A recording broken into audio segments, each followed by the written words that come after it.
பண்ணையெல்லாம் பொன் கொழிக்க செய்திடுவோம், அதில் பன்மடங்கு உற்பத்தியை பெருக்கிடுவோம். பண்ணையெல்லாம் பொன் கொழிக்க செய்திடுவோம், அதில் பன்மடங்கு உற்பத்தியை பெருக்கிடுவோம். உழவர் உலகம். கண்மணி பொல்லல் மணியை வளர்த்திடவே நாடும் கருத்துரைக்கும் ஒலிபரப்பை கேட்டிடுவோம். கண்மணி பொல்லல் மணியை வளர்த்திடவே நாடும் கருத்துரைக்கும் ஒலிபரப்பை கேட்டிடுவோம்.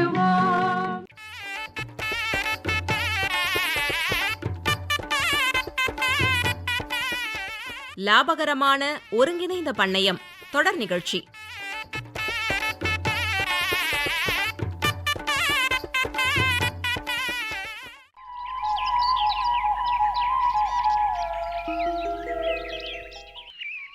முத்தழகு, முத்தழகு. அட மருதானிக்கா, ஃபோன் பண்ணி அரை மணி நேரம் கூட ஆகல, அதுக்குள்ள வந்து நிக்கிறீங்க? அதுவா முத்தழகு, நீ ஃபோன் பண்ணும்போது நான் இங்கன்னு தான் சந்தையில் இருந்தேன். அதான் வீட்டுக்கு கூட போகாம நேராக உன்னை பார்க்க வந்துட்டேன். ஆமாம், என்ன விஷயம் முத்தழகு? அக்கா இருங்க இருங்க, எதுக்கு இப்படி அவசரப்படுறீங்க? ஏன் முத்தழகு, ஃபோன்லேயே என்னன்னு கேட்டேன்.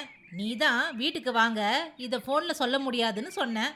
இப்போ வீட்டுக்கு வந்து கேட்டாலும் ஏன் அவசரப்படுறீங்கன்னு கேட்குற. என்னதான் விஷயம், கொஞ்சம் சொல்ல. எனக்கு வீட்டில் அம்புட்டு வேலைங்க இருக்கு, நேரம் வேற ஆகுது. அக்கா, காலில் சுடுதண்ணி ஊத்துன மாதிரி இப்படி அவசரப்படுறீங்க? சரிதான், சும்மா சந்திக்கு போனவளை வர சொல்லிட்டு இப்போ என்னடானா நான் பறக்கிறேன்னு சொல்கிற. என்னன்னு சொல்லு முத்தழகு. சொல்லலாம்னு தான் நானும் நினைக்கிறேன், ஆனால் நேரம் வரலையே. என்னது, நேரம் வரலையா? என்ன முத்தழகு, சும்மா என்ன வம்புக்கு இழுக்கிறியா? இங்கே பாரு பிள்ளை, கையில் 2 கனத்த பையோட நிற்கிறேன். நீ என்னடனா நேரம் வரலன்னு சொல்லிக்கிட்டு இருக்க. நான் கிளம்புறேன் பிள்ளை. அக்கா அக்கா அக்கா, இருங்க இருங்க, நான் சும்மா உங்ககிட்ட விளையாடினேன். இருங்க இருங்க, இப்போ சொல்லிடுறேன். சரி சொல்லு. போன வாரம் ஒருங்கிணைந்த பண்ணையத்துக்கு ஏற்ற பசுந்தீவனங்களை எப்படி உற்பத்தி பண்ணுறதுன்னு வந்து கேட்டிங்களே, ஞாபகம் இருக்கா? ஆமாம் கேட்டேன், அதான் எல்லா தகவலையும் தெரிஞ்சுக்கிட்டேனே. அப்புறம் என்ன? இப்போ இந்த வாரம் அது போல இன்னொரு முக்கியமான தகவல்களையும் தெரிஞ்சுக்க போகிறோம். அப்படியா? என்ன தகவல் முத்தழகு? சொல்கிறேன்க்கா. ஒருங்கிணைந்த பண்ணையத்திற்கு ஏற்ற அடர் தீவனம் தயாரிக்கும் முறைகள் குறித்து காட்டுப்பாக்கம் தீவன தொழில்நுட்ப மைய பேராசிரியர் மற்றும் தலைவர் டாக்டர் சி பந்தேஸ்வரன் அவங்க தான் தகவல்களை சொல்ல போகிறாங்க. நாம் கவனமாக கேட்போம்.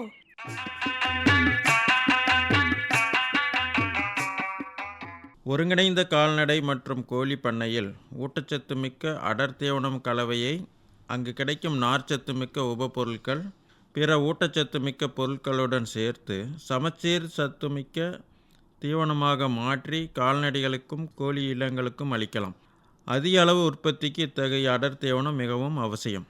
அடர் தீவனம் என்பது ஊட்டச்சத்துக்களான எரிச்சத்து, புரதச்சத்து, கொழுப்புச்சத்து, தாதுப்புக்கள் அடர்த்தியாக இருக்குமாறு தயாரிக்கப்படும் ஒரு கலவையாகும். அடர்த்தீவனம் தயாரிக்க தேவைப்படும் மூலப்பொருட்களில் எரிசக்தி மிக்கவை தானியங்களாகும். தானியங்களில் முக்கியமானது மக்காச்சோளம் மற்றும் அரிசி குரணை. சோளம், கம்பு, கேழ்வரகு போன்றவைகளின் விலை அதிகம் என்பதால் மரவள்ளிக்கிழங்கு மாவு, ஸ்டார்ச் கழிவுப் பொருட்கள் ஆகியவைகளும் உபயோகப்படுத்தப்பட்டு வருகிறது. புரதச்சத்து மிக்கவையாக பின்னாக்கு வகைகளும், மதுபான ஆலை கழிவுகள், பயறு வகை பயிர்கள், மரங்களின் இலைகளையும் பயன்படுத்தலாம். அடர் தீவனம் தயாரிக்க விலை உயர்ந்த பொருளாக சேர்க்கப்படுவது பின்னாக்கு வகைகளாகும். கடலை பின்னாக்கு, சோயா பின்னாக்கு ஆகியவற்றில் 45% புரதச்சத்து உள்ளதால் விலை அதிகமாக இருக்கும். எள்ளு பின்னாக்கு, தேங்காய் பின்னாக்கு, சூரியகாந்தி பின்னாக்கு, கடுகு பின்னாக்கு, பருத்தி கொட்டை பின்னாக்கு ஆகியவற்றில் 25 முதல் 35% புரதச்சத்து இருப்பதால் விலை சற்று குறைவாக இருக்கும். விலை எந்த சமயத்தில் எது குறைந்திருக்கிறதோ அதை வாங்கி அடர் தீவனம் தயாரிக்க பயன்படுத்த வேண்டும். பொதுவாக ஒருங்கிணைந்த பண்ணையில் நாம் பயிரிடப்படும் மக்காச்சோளத்திலிருந்து, நெல் போன்றவற்றிலிருந்தும் எரிசத்து மிக்க மக்காச்சோளம், அரிசி குரணை ஆகியவற்றை பெற்றுக்கொள்ளலாம். அதேபோல் கடலை, நிலக்கடலை, எள்ளு பின்னாக்கு, எள்ளு வகைகள் ஆகியவற்றை பயிரிடும்போது அதிலிருந்து கிடைக்கக்கூடிய பின்னாக்குகள், எண்ணெய் நீக்கும் போது கிடைக்கக்கூடிய பின்னாக்குகளை பயன்படுத்தினால் நாம் ஒருங்கிணைந்த பண்ணையத்திற்கு நல்ல சிறப்பான அடர்த்தி நமக்கு தயாரிக்க உதவும். அதேபோல் நார்ச்சத்து மிக்க பொருட்களாக தவிடு வகைகள், உதாரணமாக நாம் அரிசி நெல் பயிரிட்டோமானால் அரிசி குரணை கிடைக்கும். நெல் அரைக்கும் போது கிடைக்கும் உமி கோழிகளுக்கு லிட்டர் மெட்டீரியலாக அதுக்கு உபயோகப்படுத்தலாம். தவிடு நமக்கு அடர்த்தீவனம் தயாரிக்க எடுத்துக்கொள்ளலாம். ஸோ இவ்வாறாக நார்ச்சத்து அதிகமுள்ள இந்த மாதிரியான தவிடு, கோதுமை தவிடு கூட உபயோகப்படுத்தலாம். இவற்றில் நடுத்தர அளவில் புரதச்சத்தும் எரிச்சத்து நார்ச்சத்து ஆகியவை இருப்பதோடு நமக்கு கால்நடைகளுக்கும் தேவையான பாஸ்பரஸ் என்ற தாதுப்பு அதிகமாக இருக்கும். இந்த எண்ணெய் நீக்கப்பட்ட அரிசி தவிட்டை பயன்படுத்துவார்கள். அதை பயன்படுத்தும் போது அதிக நாட்கள் கெடாமல் வைத்து கொள்ளலாம். இந்த அடர்த்தீவனம் கட்டியாகாமல் இருக்கவும் அதிக நாட்கள் வைக்கவும் இந்த நார்ச்சத்து மிக்க தவிடு, உமி தவிர்த்து பிற பொருட்களாக இந்த அவரை துவரை பொட்டுக்கள், அதனுடைய உமிகள் ஆகியவற்றை பயன்படுத்த வேண்டும். இது போக தாதுப்பு சத்து மிக்கவையாக கால்சியம், பாஸ்பரஸ், மெக்னீசியம் போன்ற துத்தநாகம், இரும்புச்சத்து, அயோடின், கோபால்ட், மேங்கனீஸ் போன்ற தாது பொருட்கள், மினரல்ஸ் என்று சொல்வார்கள், இவையும் சேர்க்கப்பட வேண்டும். இவை முக்கியமான ஊட்டச்சத்துக்களை உபயோகிக்கவும் நொதிகள், ஹார்மோன்கள் உற்பத்திக்கும் உதவி புரிவதோடு நோய் எதிர்ப்பு சக்தி உண்டாகவும் இவை உதவுகின்றன. சாதாரண உப்பு சுவைக்காகவும் மற்றும் நேர் மற்றும் எதிர்வினை அயனிகளாக உடலில் செயல்படுகின்றன. மற்ற தீவன செயற்கை பொருளாக வைட்டமின் கலவை, ஜீரண நொதி கலவை, புரோபயாட்டிக் ஆகியவற்றை மிகச்சிறிய அளவில் சேர்க்கலாம். ஆகவே இவ்வாறு 5 விதமான தீவன மூலப்பொருட்கள், அதாவது எரிச்சத்து மிக்கவை தானியங்கள், புரதச்சத்து மிக்கவை பின்னாக்கு வகைகள், நார்ச்சத்து மிக்கவை இந்த பொட்டு, தவிடு போன்றவை, இது சேர்த்து தாதுப்பு கலவை மற்றும் சாதாரண உப்பு, இவை அனைத்தையும் 5 விதமான பொருட்களை குறிப்பிட்டுள்ளேன். இதையெல்லாம் சேர்த்து அடர்த்தீவனத்தில் கால்நடைகளின் வளர்ச்சிக்கு தேவைப்படும் எரிச்சத்து, புரதச்சத்து, கொழுப்புச்சத்து மற்றும் தாதுப்பு சத்து, விட்டமின் போன்றவையை கிடைக்குமாறு நாம் அதை தயாரிக்க வேண்டும். ஒருங்கிணைந்த பண்ணையில் ஆடு, மாடு, முயல் போன்றவை வளர்க்கப்படும் என்பதால் ஒவ்வொன்றுக்கும் வெவ்வேறு விதமான தீவனம் தயாரிக்காமல் அவற்றின் வயதிற்கேற்ப பொதுவான அடர் தீவனம் தயாரித்து வைத்து கொள்ள வேண்டும். இளங்கன்று அல்லது குட்டிகளுக்கு, அதாவது 3 வாரம் வயதிலிருந்து 6 மாதம் வயது வரை புரதச்சத்து அதிகம் தேவைப்படும் என்பதால் பின்னாக்கு சேர்த்துதல் அளவு சற்று அதிகரித்தும் தவிட்டின் அளவு சற்று குறைத்தும் தயாரிக்க வேண்டும். உதாரணமாக இளங்குட்டி அல்லது கன்றுகளுக்கு தானியங்கள், மக்காச்சோளம், அரிசி குரணை போன்றவை 55%, பின்னாக்கு வகைகள் கடலை பின்னாக்கு, சோயா பின்னாக்கு, எள்ளு உங்களுக்கு விவசாய நிலத்திலிருந்து எது கிடைக்கின்றதோ அதை எடுத்து பயன்படுத்தலாம். 27% வரை. தவிடு இல்லை பொட்டு வகைகள் 15%, தாதுப்பு கலவை 2%, சாதாரண உப்பு 1%. இளங்கன்று குட்டிகளுக்கு நீங்கள் அடர்த்தீவனம் தயாரித்து கொள்ள வேண்டும். வளரும் பருவத்தில் இருக்கும் 7 மாதம் வயதிலிருந்து 2 வருடம் வரை இதில் பார்த்தோமேனால் பின்னாக்கு வகைகளை சற்று குறைத்து கொள்ளலாம். என்றால் புரதச்சத்து இவைகளுக்கு குறைவாக தேவைப்படும். தானியங்கள் அதே 55%, பின்னாக்கு வகைகள் 17%. நார்ச்சத்து மிக்க இந்த தவிடு வகைகளை சற்று அதிகப்படுத்தி கொள்ள வேண்டும், 25%. தாதுப்பு கலவை 2%, சாதாரண உப்பு 1%. வளரும் குட்டிகளுக்கும் கன்றுகளுக்கும் 2 வருடம் வரை இவ்வாறான கலப்பு தீவனம் தயாரித்து கொடுக்கலாம். வளர்ந்த கால்நடைகளுக்கு, பால் கொடுக்கும் அல்லது ஆடுகளுக்கு, மாடுகளுக்கு போன்றவைகளுக்கு தானியங்கள் 50%, பின்னாக்கு வகைகளை இன்னும் சற்று குறைத்து கொண்டு 15%, தவிடு வகைகள் பொட்டு, தவிடு போன்றவை 32%, தாதுப்பு கலவை 2%, சாதாரண உப்பு 1%, தயாரித்து வைத்து கொள்ள வேண்டும். இவ்வாறு தயாரிக்கப்பட்ட அடர்த்தீவன கலவையை கன்று குட்டிகளுக்கு அதன் உடல் எடையில் 1%, அதாவது 10 கிலோ உடல் எடை என்றால் 100 கிராம் என்றளவிலும், 20 கிலோ உடல் எடை என்றால் 200 கிராம் என்றளவிலும் கொடுக்கலாம். இதன் அளவு மற்ற நார்ச்சத்து மிக்க புல் வகைகளை பொருத்தும். புல் வகைகள் மக்காச்சோளம் பயிரிட்டால் மக்காச்சோளத்தட்டு, சோளத்தட்டு மற்றும் பயிர் வகை தட்டுகள், நிலக்கடலை கொடி, அவரை தோரை செடிகள், தீவன மர புல்கள், உதாரணமாக அகத்திக்கீரை, முருங்கைக்கீரை போன்றவை நல்ல சத்துக்குள் உள்ள பிற நார்ச்சத்து மிக்க பொருள்களை தீவனமாக கொடுக்கும் பட்சத்தில் நாம் கலப்பு தீவனத்தினுள்ள அளவை குறைத்து கொள்ளலாம். இவற்றையெல்லாம் மேய்ச்சல் நிலம் தன்மை, அவற்றில் மேய்ச்சல் நன்றாக இருந்தாலும் நாம் அடர் தீவனத்தின் அளவை கொடுக்கும் அளவை குறைத்து கொள்ளலாம். வளர்ந்த மாடுகளுக்கு, ஆடுகளுக்கு தானிய வகைகள் தயாரித்து கொள்ளலாம். பால் கொடுக்கும் மாடுகளுக்கு 2 கிலோ பால் அளவிற்கு 1 கிலோ அடர் தீவனம் தேவைப்படும். ஸோ வளர்ந்த ஆடுகள் அதன் உடல் எடை 30-40 கிலோ இருக்கும் பட்சத்தில் அவற்றுக்கு 250 கிராம் முதல் 400 கிராம் வரை அடர் தீவனம் அதன் மேய்ச்சல் தன்மை மற்றும் புற்களின் அளவு மற்றும் வகைப்பாடு ஆகியவற்றை பொறுத்து அளிக்க வேண்டும். உதாரணமாக வளர்ந்த ஆட்டிற்கு 1 கிலோ முதல் 1.25 கிலோ வரை உலர்பொருள் அடிப்படையில் மொத்த தீவனம் தேவைப்படும். இதில் 400 கிராம் வரை அடர் தீவனமாக அளிக்கலாம். மாடுகளுக்கு உடல் பராமரிப்புக்காக 2 கிலோ அடர் தீவனம் அளிக்க வேண்டும். ஒருங்கிணைந்த பண்ணையில் கோழி இனங்கள் வாத்து, கினி கோழி, வான்கோழி, ஜப்பானிய காடை ஆகியவை வளர்க்கும் பட்சத்தில் பொதுவான அடர் தீவனத்தை வயதுக்கேற்ப இளங்குஞ்சுகள், வளரும் குஞ்சுகள் மற்றும் வளர்ந்த முட்டையிடும் பறவைகளுக்கென்று 3 விதமான அடர் தீவன கலவையை தயாரித்து வைத்து கொள்ள வேண்டும். உடல் எடையை பாதுகாக்க மட்டும் போதும் என்று இருக்கும் பட்சத்தில் அதற்காக குறைந்த எரிச்சத்தும் புரதச்சத்தும் அதிக நார்ச்சத்தும் மிக்க அடர் தீவனம் தேவைப்படும். ஸோ ஒருங்கிணைந்த பண்ணைகளில் பயிரிடப்படும் முருங்கை, அகத்தி இலைகளை உலர்த்தி தூளாக்கி 5 கிராம் வரை நாளொன்றுக்கு அடர் தீவனத்தில் சேர்த்து அளிக்கும்போது உற்பத்தி திறன் கூடுவதோடு தீவன செலவும் குறையும். ஸோ பறவை இனங்களின் எச்சம் மீன் வளர்ப்பில் அதற்கு உணவாக பயன்படுகிறது. எனவே பறவை இனங்களுக்கான பொதுவான அடர் தீவன கலவையில் குஞ்சுகளுக்கென்று, அதாவது 10 வாரம் வயது வரை, மக்காச்சோளம் 45%, அரிசி குரணை 15%, எண்ணெய் நீக்கப்பட்ட தவிடு 8%, பின்னாக்கு வகைகள் கடலை பின்னாக்கு, சோயா பின்னாக்கு, இல்லை என்றால் சூரியகாந்தி பின்னாக்கு, எள்ளு பின்னாக்கு போன்றவை 30% வரை.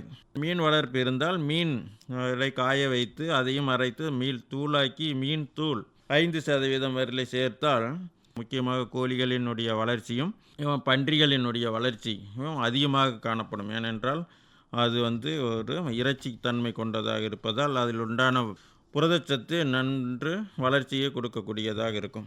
ஸோ இதோடு சேர்த்து தாதுப்பு கலவை 2%, சாதாரண உப்பு 1/4 கிலோ மற்றும் வைட்டமின் நுண்தாதுக்கள் ஆகியவற்றை சேர்த்து 100 கிலோவாக குஞ்சுகளுக்கென்று தயாரித்து கொள்ளலாம். வளரும் பறவை இனங்கள், வளரும் கோழி குஞ்சுகள் அதாவது மற்ற பிற வளரும் கோழி இனங்களுக்கு மக்காச்சோளம் 30%, அரிசி குரணை 15%, எண்ணெய் நீக்கப்பட்ட தவிடு சற்று அதிகரித்து 25% வரையும், பின்னாக்கு வகைகள் சோயா பின்னாக்கு அல்லது சூரியகாந்தி பின்னாக்கு இவற்றை சேர்த்து 23%, சோயா பின்னாக்கு 15%, சூரியகாந்தி பின்னாக்கு 8%, இதோடு மீன் தூளும் 5% சேர்த்து கொள்ளலாம். தாதுப்பு கலவை 2% மற்றும் சாதாரண உப்பு 1/4 கிலோ என சேர்த்து 100 கிலோவுக்கு இவற்றை தயாரித்து கொள்ளலாம். முட்டையிடும் கோழிகளுக்கு தீவனமாக மக்காச்சோளம் 35%, அரிசி குரணை 10%, எண்ணெய் நீக்கப்பட்ட தவிடு 20%, பின்னாக்கு வகைகள் சற்று 15%, அது இல்லாத மீன் தூள் 8%. தாதுப்பு கலவை மீன் தூள் இல்லாத பட்சத்தில் நீங்கள் சோயா பின்னாக்கு அல்லது கடலை பின்னாக்கு சேர்த்து கொள்ளலாம். கடலை பின்னாக்கில் முக்கியமாக நீங்கள் அந்த டாக்ஸின் பூஞ்சை நச்சுன்னு சொல்வார்கள், நாம் சாப்பிட்டு பார்த்தால் கொஞ்சம் கசப்பு தன்மையாக இருக்கும். அத்தகைய பின்னாக்கு வகைகளை சேர்த்தல் கூடாது. ஸோ சுத்தம் புதிதாக கலப்படமற்ற பூஞ்சை காளான் இல்லாத பின்னாக்கு வகைகளை இந்த கோழி இனங்களுக்கு சேர்த்தல் நல்லது. இதில் முக்கியமாக முட்டையிடும் கோழிகளுக்கு கிளிஞ்சல், கால்சியம் சத்து, முட்டை ஓடு உருவாக தேவையான அந்த கால்சியம் சத்து இந்த கிளிஞ்சலிலிருந்து வருகிறது. ஸோ அந்த கிளிஞ்சலை 7 முதல் 9% வரை சேர்த்து கொள்ள வேண்டும். தாதுப்பு கலவை 2%உடன் சேர்த்து இந்த கிளிஞ்சல் 9% வரை சேர்க்க வேண்டும். அது பிறகு இந்த சாதாரண உப்பு 1/4 கிலோ என 100% இந்த முட்டையிடும் கோழிகளுக்கு நாம் அடர் தீவனம் தயாரித்து வைத்து கொள்ளலாம். முக்கியமாக இதில் ஜப்பானிய காடை குஞ்சுகள் 5 வார வயதிலேயே விற்பனைக்கு 200 கிராம் முதல் 250 கிராம் வரை உடல் எடை வந்துவிடும். ஸோ விற்பனைக்கு தயாராகிவிடும். ஆகவே அதற்கு புரதச்சத்து சற்று அதிகமாக தேவைப்படும். இவ்வாறு குஞ்சுகளுக்கு தயாரிக்கப்பட்ட தீவனத்திலேயே சற்று மாறுபட்டு தவற்றின் அளவை 10% குறைத்துவிட்டு சோயா பின்னாக்கு அல்லது கடலை பின்னாக்கு அவற்றை 10% அதிகப்படுத்தி கலந்து தயாரிக்க வேண்டும். மீன் தூள் கிடைக்காத பட்சத்தில் சோயா பின்னாக்கியை உபயோகப்படுத்தலாம். வெண்பன்றிகளும் வளர்ப்பு ஒருங்கிணை பண்ணையத்தில் மிகவும் முக்கியம். ஏனென்றால் நாம் விவசாய நிலத்தில் பயிரிடும் வகையை மற்ற தேவையற்ற பொருட்கள் கத்திரிக்காய், தக்காளி போன்றவை அதிகம் இருக்கும் பட்சத்தில், இல்லைன்னா குறைவான விற்பனை விலை இருக்கும் பட்சத்தில் இவற்றையெல்லாம் நாம் பன்றிகளுக்கு தானியங்கள் இருக்கும் பட்சத்தில் அதை சமைத்து உணவாகவும் இந்த பன்றிகளுக்கு கொடுப்பதால் கிடைக்கும் வருமானம் அதிகமாக இருக்கும். வளரும் பன்றிகளுக்கு 20 கிலோ உடல் எடை முதல் 50 கிலோ உடல் எடை வரை. பறவை இன தீவனத்தில் 5% தவிட்டையும் 5% பின்னாக்கியும் குறைத்துவிட்டு 10% தானியத்தை அதிகரிக்க வேண்டும். முக்கியமாக இந்த வெண்பன்றிகளுக்கு எரிசத்து எனர்ஜி அதிகமாக தேவைப்படும். ஆகவே இந்த மக்காச்சோளம் அல்லது நமது அரிசி குரணை அவற்றை கொற்றும் ஒரு 10% அதிகரித்து அளிக்க வேண்டும். தவிட்டினுடைய அளவை 10% குறைத்து கொள்ள வேண்டும். வெண்பன்றி குட்டிகளின் முதிர் வளரும் பருவம், அதாவது 50 கிலோ உடல் எடையிலிருந்து 90 கிலோ வரை, மற்றும் வளர்ந்த பன்றிகள் சினை பன்றியாக இருக்கலாம் அல்லது பால் கொடுக்கும் தாய் பன்றிகளாக இருக்கலாம். தானியங்கள் 60%, தவிடு 20%, பின்னாக்கு வகைகள் 17%, மீன்தூளும் பின்னாக்கு வகைகளில் எது ஒன்றாக எடுத்துக்கொள்ளலாம். 5% முதல் 10% வரை மீன்தூள் கிடைத்தால் நல்லது. தாதுப்பு கலவை 2%, சாதாரண உப்பு 0.5%, வைட்டமின் மற்றும் பிற செயற்கை பொருள்கள் 0.5% சேர்த்து அடர் தீவனம் தயாரிக்க வேண்டும். ஸோ இவ்வாறாக ஒருங்கிணைந்த பண்ணையத்தில் அனைத்து மூலப்பொருட்களையும் கொண்டு பொதுவான அடர் தீவனம் மற்றும் சிலவற்றுக்கு சிறப்பு அடர் தீவனம் தயாரித்து அளித்து அதிக லாபம் கிடைத்திட எனது வாழ்த்துக்களை கூறுகிறேன்.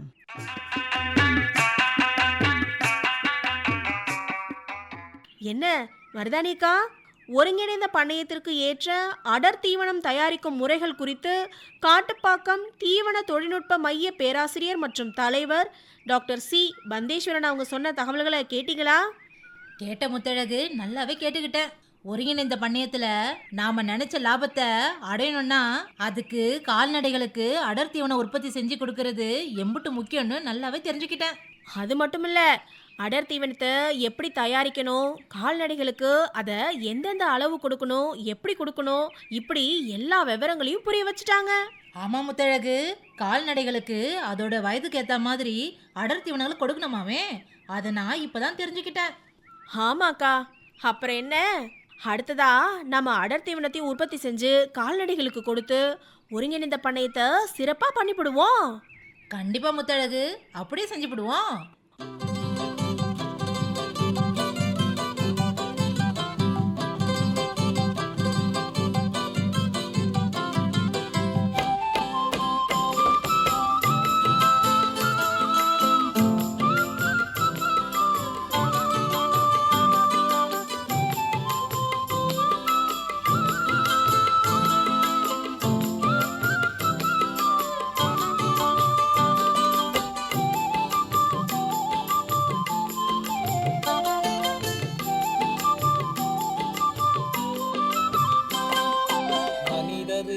பணிபுரியும் கால்நடை ஏமாடுகள் தான் முன்னேற்றத்தின் அடிப்படை.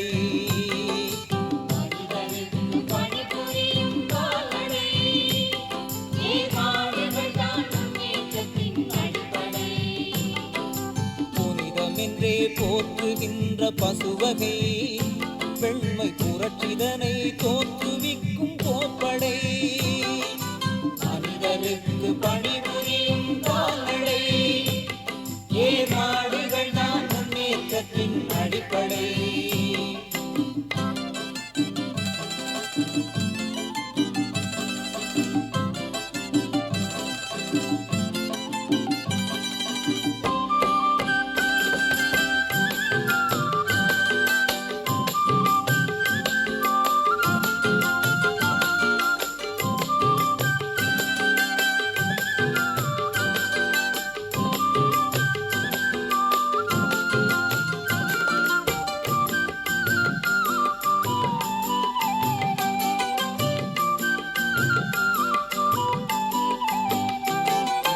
உழவருக்கு என்று செல்வம் ஆவது அந்த ஆடு மாடு கோழி பன்றி போன்றது.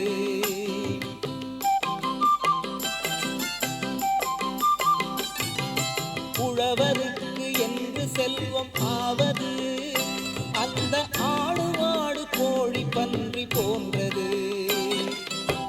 தேவைதனை நாடி வரவேற்பது, கால்நடைகளை தான் முறையோடு வளர்ப்பது, கால்நடைகளை தான் முறையோடு வளர்ப்பது.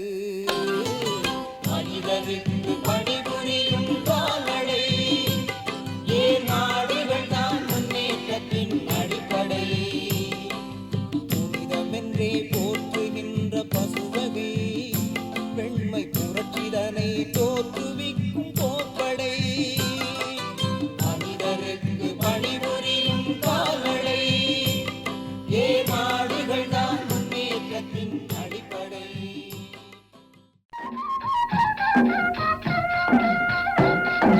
அடுத்து வருவது வேளாண் செய்திகள்.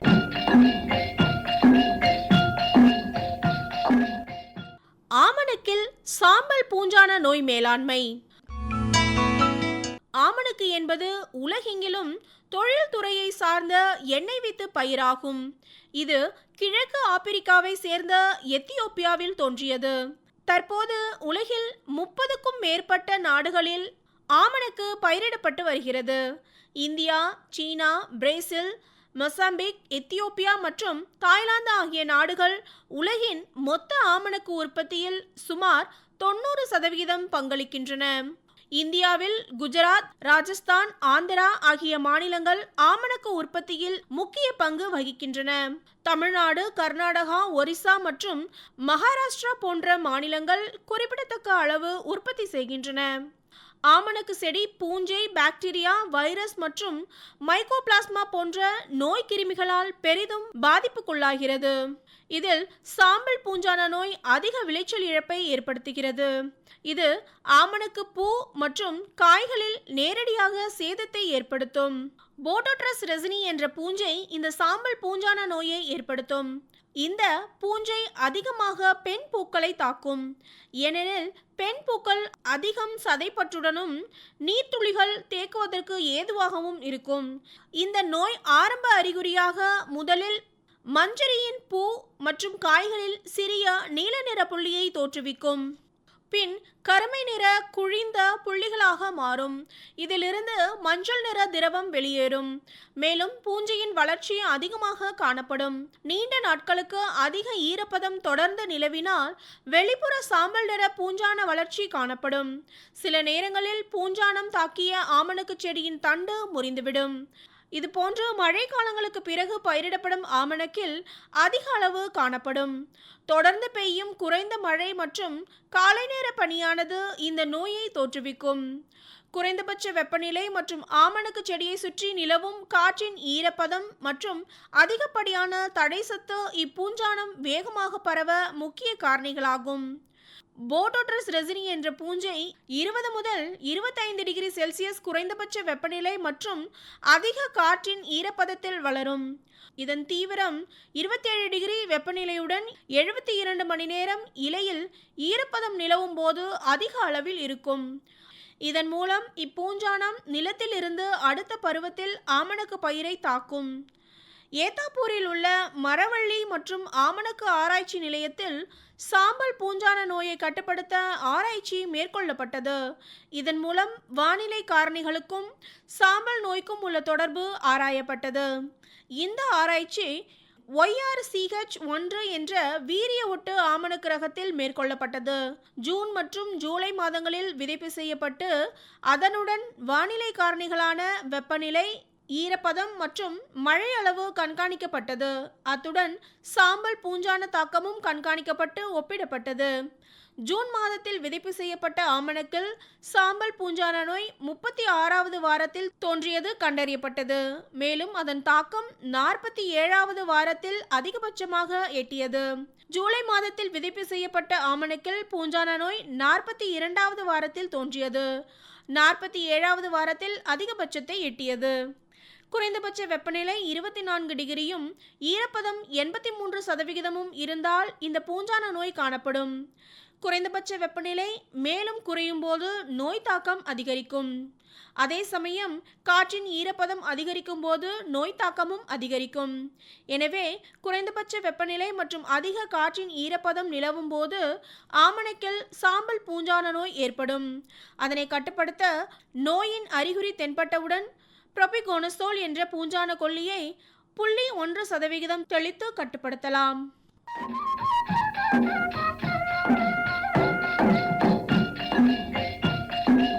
இதுவரை வேளாண் செய்திகள் கேட்டீர்கள்.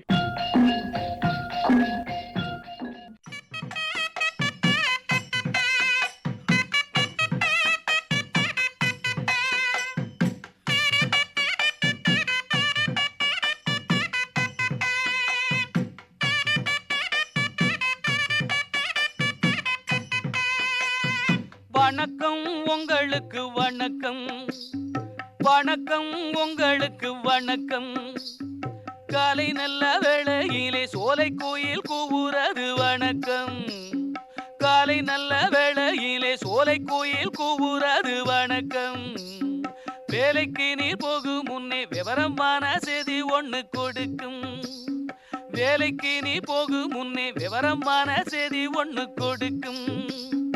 வணக்கம் உங்களுக்கு வணக்கம், வணக்கம் உங்களுக்கு வணக்கம்.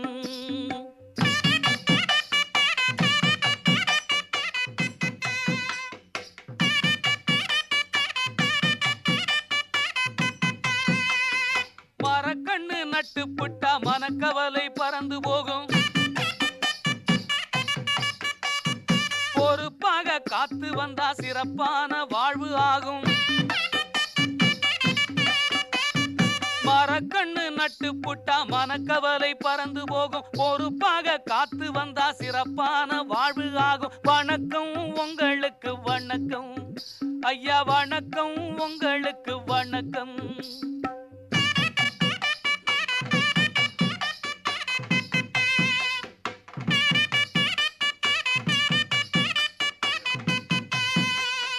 புங்கன் வாகை மூங்கில் கொய்யா, இலவன் வேம்பு இலை கருவேல். புங்கன் வாகை மூங்கில் கொய்யா, இலவன் வேம்பு இலை கருவேல். பொன்னாவர புளியலுமிச்சை சூபாபுல் மாவோடு எல்லா வகை மரங்களுமே யாகாமேல். பொன்னாவர புளியலுமிச்சை சூபாபுல் மாவோடு எல்லா வகை மரங்களுமே யாகாமேல். வணக்கம் உங்களுக்கு வணக்கம் ஐயா, வணக்கம் உங்களுக்கு வணக்கம்.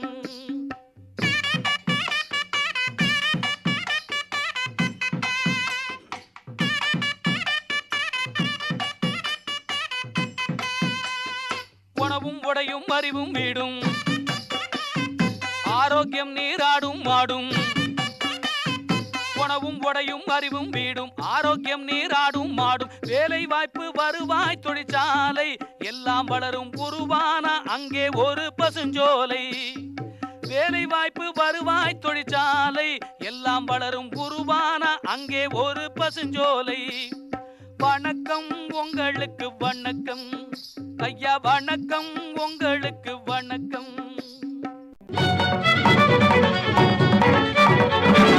உண்ணும் பொருள் அத்தனையும் விளைத்திடுவோம், நித்தம் உழைப்பால் நில மகளை வணங்கிடுவோம். அமைப்பில் உதவி பி. சண்முகப்பிரியா. உண்ணும் பொருள் அத்தனையும் விளைத்திடுவோம், நித்தம் உழைப்பால் நில மகளை வணங்கிடுவோம். அமைப்பு எஸ். முருகேசன்.